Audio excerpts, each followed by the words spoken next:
How to mix audio on Instagram Reels. First of all, head over to your application Instagram and make sure you are logged into your account.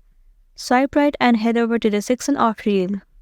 You can simply record the video or choose a video from the gallery. So let me choose one video from here. Tap on the video.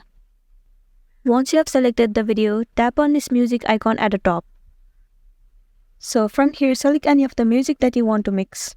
You can also search for the specific song that you want. For now, let me add this song. Tap on it. Select the part of the song that you want to add and then tap on Done at the top right corner. Once the song has been added, once again tap on this music icon at the top and then tap on Controls.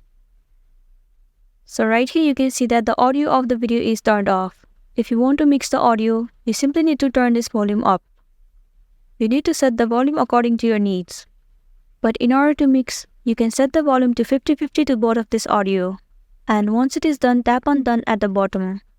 Now go back to the video and you can see that the audio has been successfully mixed. Well, that's it, and this was a tutorial video on how to mix audio on Instagram Reels. I really hope this video is gonna be helpful for you. Thank you for watching till the end.